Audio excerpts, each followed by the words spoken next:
listening to Second Chance Ministry Radio.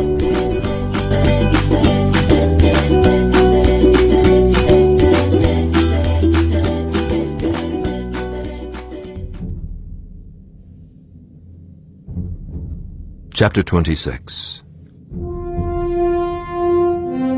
The Hour of Darkness.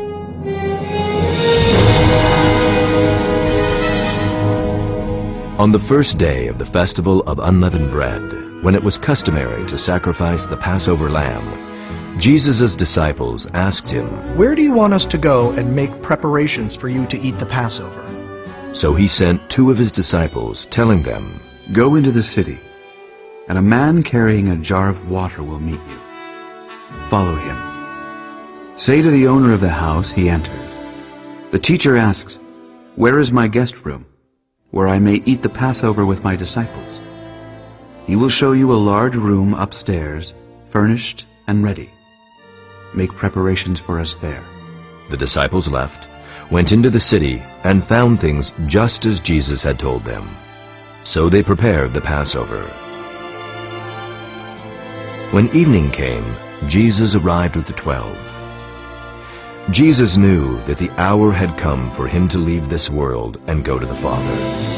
Having loved his own who were in the world, he loved them to the end. The evening meal was in progress, and the devil had already prompted Judas, the son of Simon Iscariot, to betray Jesus. Jesus knew that the Father had put all things under his power, and that he had come from God and was returning to God. So he got up from the meal, took off his outer clothing, and wrapped a towel around his waist. After that, he poured water into a basin and began to wash his disciples' feet, drying them with the towel that was wrapped around him. He came to Simon Peter, who said to him, "Lord, are you going to wash my feet?" Jesus replied, "You do not realize now what I am doing, but later you will understand."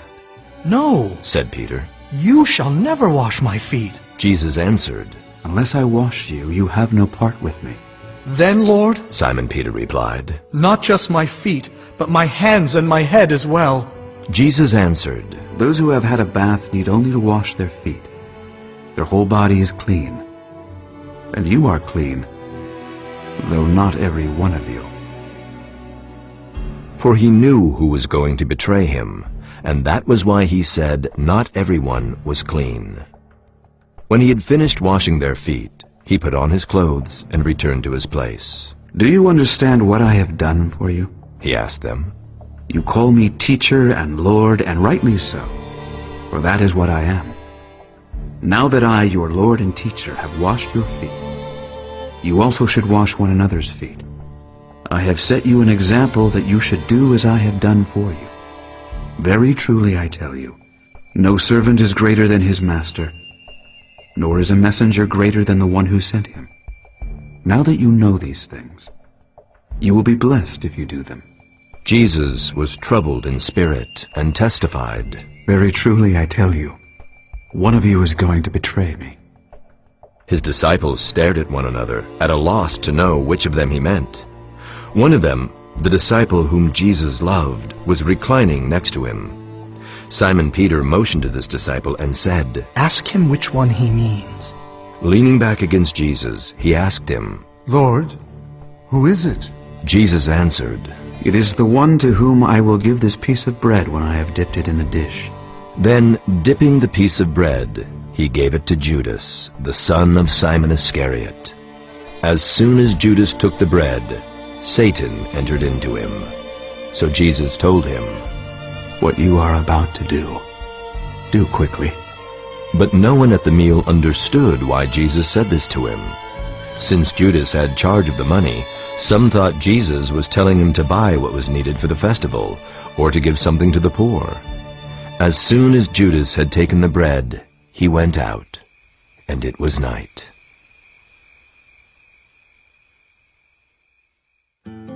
After Judas left, Jesus gave the disciples a glimpse of what was to come. He foreshadowed the fact that he was going to be broken and poured out. He was going to take humanity's punishment for sin on himself. While they were eating, Jesus took bread, and when he had given thanks, he broke it and gave it to his disciples, saying, Take and eat. This is my body. Then he took a cup, and when he had given thanks, he gave it to them, saying, Drink from it, all of you. This is my blood of the covenant, which is poured out for many for the forgiveness of sins. I tell you, I will not drink from this fruit of the vine from now on, until that day when I drink it new with you in my Father's kingdom. Jesus warned his disciples that he would be with them only a little while longer. He went on to comfort his confused followers. Do not let your hearts be troubled. You believe in God. Believe also in me. My Father's house, if that were not so, would I have told you that I am going there to prepare a place for you? And if I go and prepare a place for you, I will come back and take you to be with me, that you also may be where I am. You know the way to the place where I am going. Thomas said to him, Lord, we don't know where you are going, so how can we know the way? Jesus answered, I am the way, and the truth, and the life. No one comes to the Father except through me. If you really know me, you will know my Father as well. From now on, you do know him and have seen him. Philip said, Lord, show us the Father, and that will be enough for us. Jesus answered, Don't you know me, Philip, even after I have been among you such a long time? Anyone who has seen me has seen the Father. How can you say, Show us the Father? Don't you believe that I am in the Father and that the Father is in me? The words I say to you I do not speak on my own authority. Rather, it is the Father living in me who is doing his work. Believe me when I say that I am in the Father and the Father is in me. Or at least believe on the evidence of the works themselves. Very truly I tell you, whoever believes in me will do the works I have been doing, and they will do even greater things than these, because I am going to the Father. And I will do whatever you ask in my name, so that the Father may be glorified in the Son.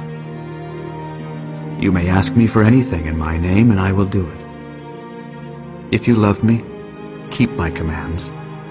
And I will ask the Father, and he will give you another advocate to help you and be with you forever, the Spirit of truth. The world cannot accept him because it neither sees him nor knows him. But you know him, for he lives with you and will be in you. I have much more to say to you, more than you can now bear. But when he, the Spirit of truth, comes, he will guide you into all the truth. He will not speak on his own. He will speak only what he hears, and he will tell you what is yet to come. The time is coming, and in fact has come, when you will be scattered, each to your own home. You will leave me all alone. Yet I am not alone, for my Father is with me.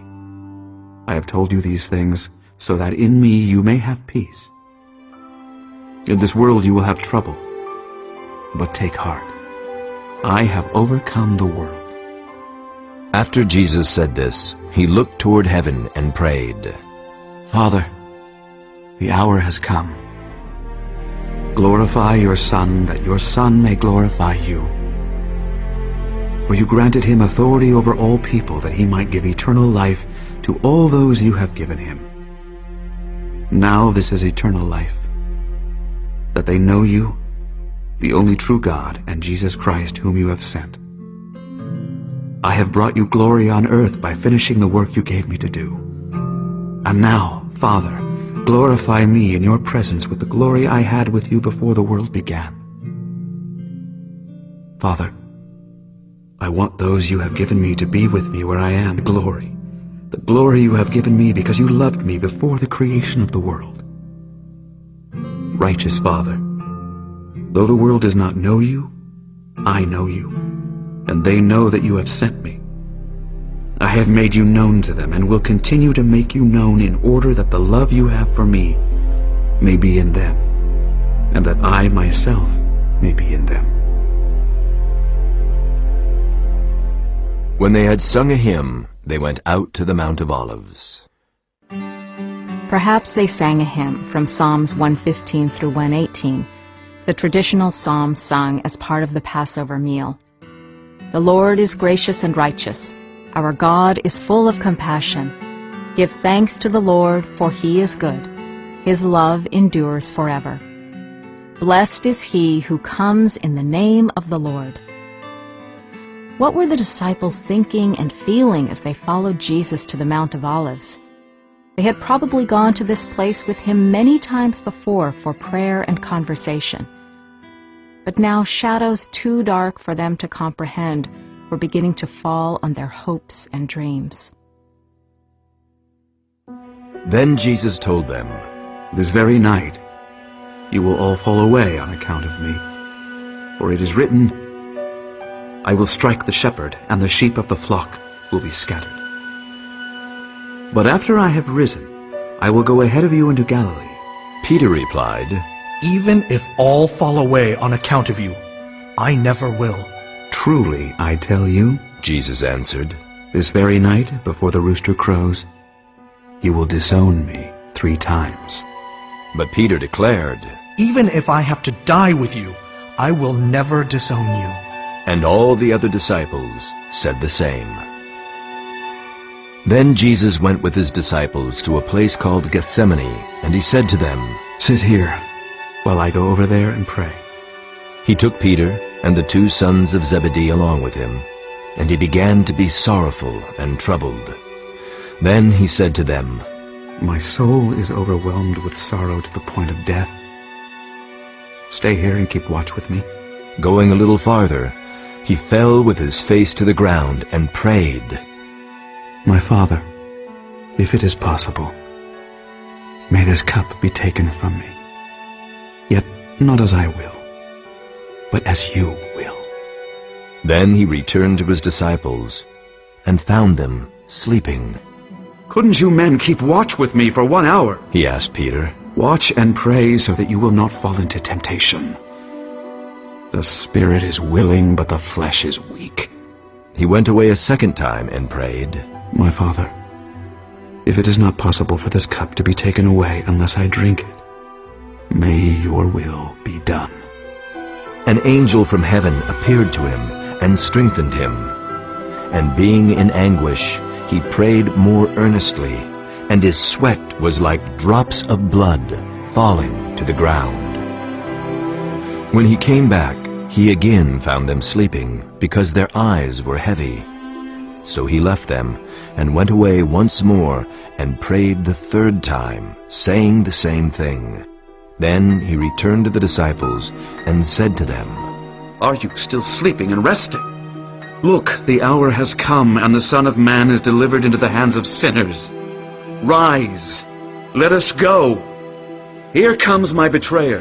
While he was still speaking, Judas, one of the 12, arrived. With him was a large crowd armed with swords and clubs, sent from the chief priests and the elders of the people. Jesus, knowing all that was going to happen to him, went out and asked them, Who is it you want? Jesus of Nazareth! They replied. I am he. Jesus said. And Judas the traitor was standing there with them. When Jesus said, I am he.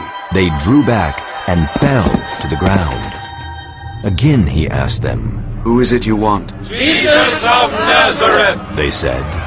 Jesus answered, I told you that I am he. If you are looking for me, then let these men go. This happened so that the words he had spoken would be fulfilled. I have not lost one of those you gave me. Then Simon Peter, who had a sword, drew it and struck the high priest's servant, cutting off his right ear. The servant's name was Malchus. Jesus commanded Peter, Put your sword away. Shall I not drink the cup the Father has given me? and he touched the man's ear and healed him.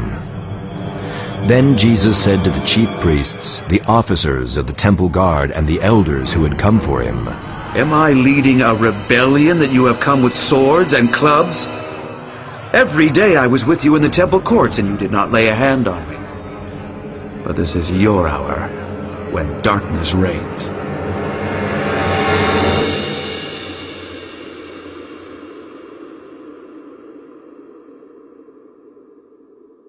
Soldiers of the Jewish religious establishment had come to place Jesus under arrest, and Jesus gave himself up.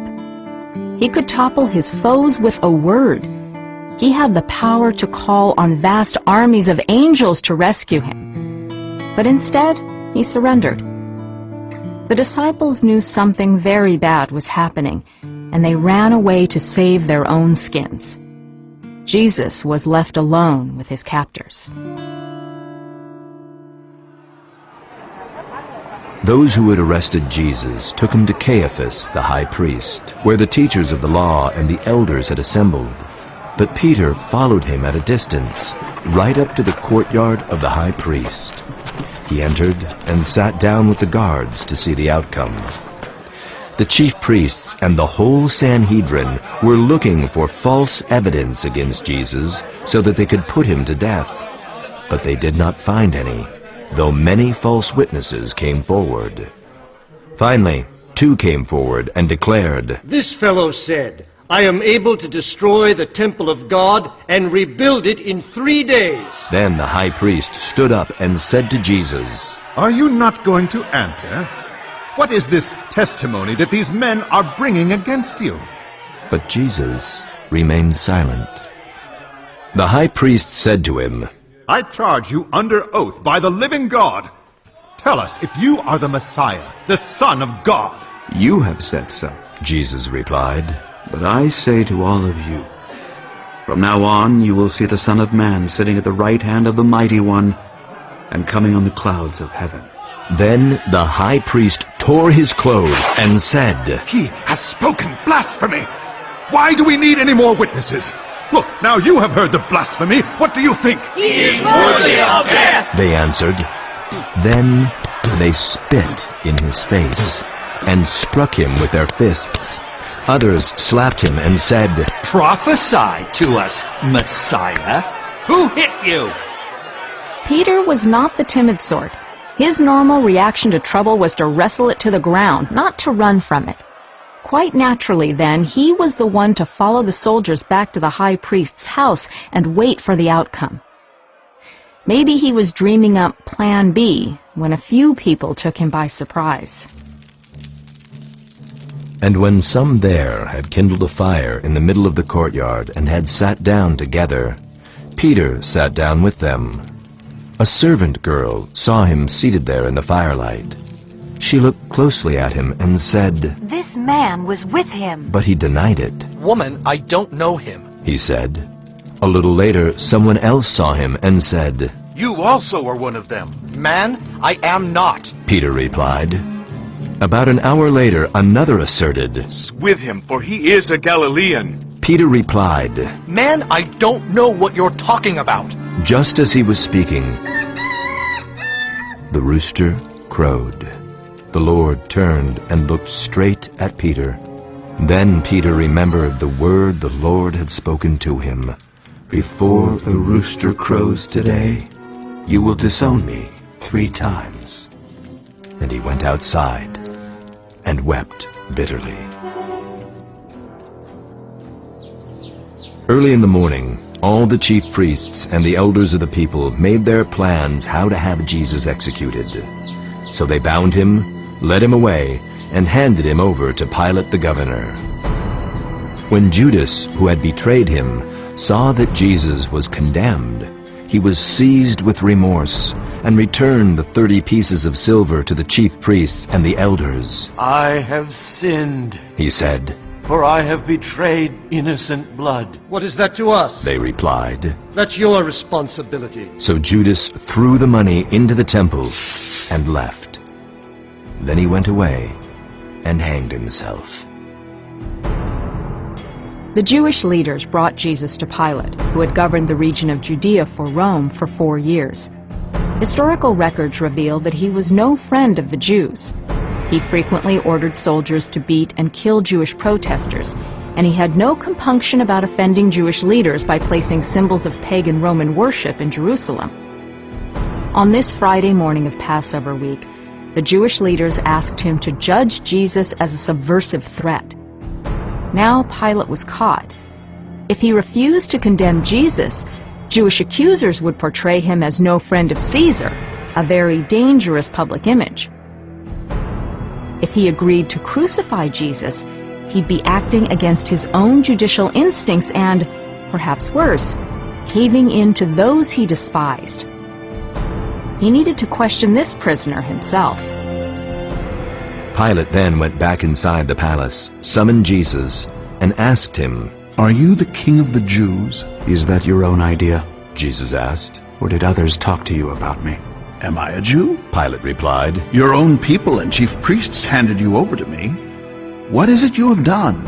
Jesus said, My kingdom is not of this world. If it were, my servants would fight to prevent my arrest by the Jewish leaders. But now my kingdom is from another place. "You are a king, then," said Pilate. Jesus answered, You say that I am a king. In fact, the reason I was born and came into the world is to testify to the truth. Everyone on the side of truth listens to me. "What is truth?" retorted Pilate. With this, he went out again to the Jews gathered there and said, "I find no basis for a charge against him, but it is your custom for me to release to you one prisoner at the time of the Passover. Do you want me to release the King of the Jews?" They shouted back, No, not him! Give us Barabbas! Now Barabbas had taken part in an uprising. Then Pilate took Jesus and had him flogged. The soldiers twisted together a crown of thorns and put it on his head. They clothed him in a purple robe and went up to him again and again, saying, Hail, King of the Jews! And they slapped him in the face. Once more Pilate came out and said to the Jews gathered there, "Look, I'm bringing him out to you to let you know that I find no basis for a charge against him." When Jesus came out wearing the crown of thorns and the purple robe, Pilate said to them, "Here is the man." As soon as the chief priests and their officials saw him, they shouted, Crucify! Crucify! But Pilate answered, "You take him and crucify him. As for me, I find no basis for a charge against him." The Jewish leaders insisted, We have a law, and according to that law he must die, because he claimed to be the Son of God. When Pilate heard this, he was even more afraid, and he went back inside the palace. "Where do you come from?" He asked Jesus, but Jesus gave him no answer. "Do you refuse to speak to me?" Pilate said. "Don't you realize I have power either to free you or to crucify you?" Jesus answered, You would have no power over me if it were not given to you from above. The one who handed me over to you is guilty of a greater sin. From then on, Pilate tried to set Jesus free, but the Jewish leaders kept shouting, If you let this man go, you are no friend of Caesar. Anyone who claims to be a king opposes Caesar. When Pilate heard this, he brought Jesus out and sat down on the judge's seat at a place known as the Stone Pavement, which in Aramaic is Gabbatha. It was the day of preparation of the Passover. It was about noon. "Here is your king," Pilate said to the Jews. But they shouted, Take him away! Take him away! Crucify him! "Shall I crucify your king?" Pilate asked. We have no king but Caesar. The chief priests answered. Finally, Pilate handed him over to them to be crucified. So the soldiers took charge of Jesus. As they were going out, they met a man from Cyrene named Simon, and they forced him to carry the cross.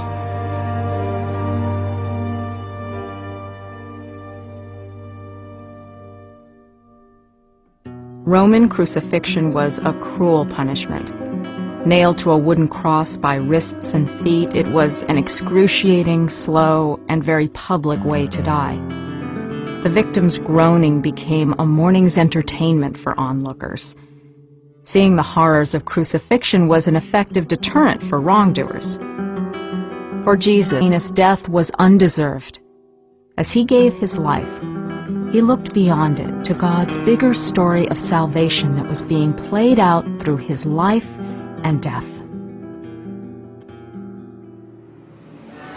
Those who passed by hurled insults at him, shaking their heads and saying, So, you who are going to destroy the temple and build it in 3 days, come down from the cross and save yourself! In the same way, the chief priests and the teachers of the law mocked him among themselves. He saved others, They said, but he can't save himself.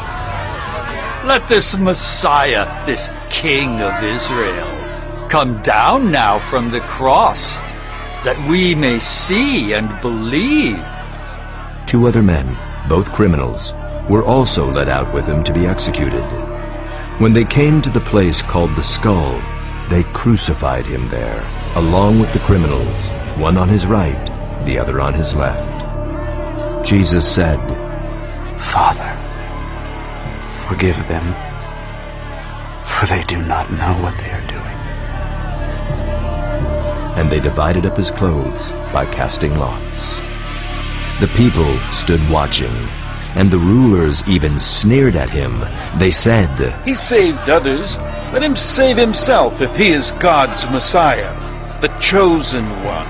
The soldiers also came up and mocked him wine vinegar, and said, If you are the king of the Jews, save yourself. There was a written notice above him which read, This is the King of the Jews. One of the criminals who hung there hurled insults at him. Aren't you the Messiah? Save yourself and us! But the other criminal rebuked him. Don't you fear God? He said, Since you are under the same sentence, we are punished justly, for we are getting what our deeds deserve. But this man has done nothing wrong. Then he said, Jesus, remember me when you come into your kingdom. Jesus answered him, Truly, I tell you, today you will be with me in paradise. Near the cross of Jesus stood his mother's sister, Mary, the wife of Clopas, and Mary Magdalene. When Jesus saw his mother there, and the disciple whom he loved standing nearby, he said to her, Woman, here is your son. And to the disciple, Here is your mother. From that time on, this disciple took her into his home. For those made to suffer crucifixion, death itself was the only resolution. So Jesus waited that day, along with 2 other victims and a crowd of onlookers, for death to overcome him. Before that, however, a deeper pain was coming. A pain that went far beyond the nails in his feet and wrists, the labored breathing or the crown of thorns puncturing his brow.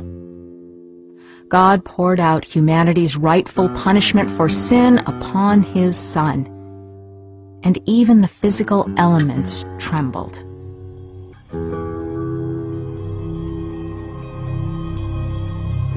It was now about noon, and darkness came over the whole land until 3 in the afternoon, for the sun stopped shining, and the curtain of the temple was torn in 2. About 3 in the afternoon, Jesus cried out in a loud voice, Eli, Eli, lama sabachthani, which means, My God, why have you forsaken me? When some of those standing there heard this, they said, He's calling Elijah. Immediately one of them ran and got a sponge. He filled it with wine vinegar, put it on a staff, and offered it to Jesus to drink. The rest said, Now leave him alone. Let's see if Elijah comes to save him. When he had received the drink, Jesus said, It is finished. With that, he bowed his head and gave up his spirit.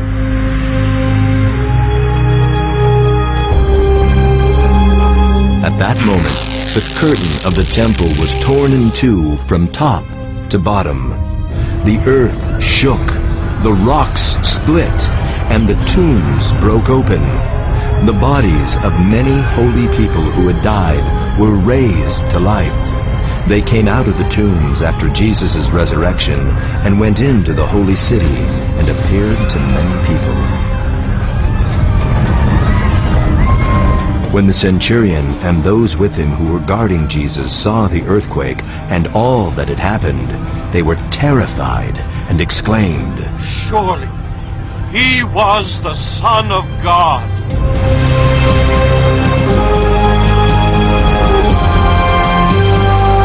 When all the people who had gathered to witness this sight saw what took place, they beat their breasts and went away. But all those who knew him, including the women who had followed him from Galilee, stood at a distance, watching these things.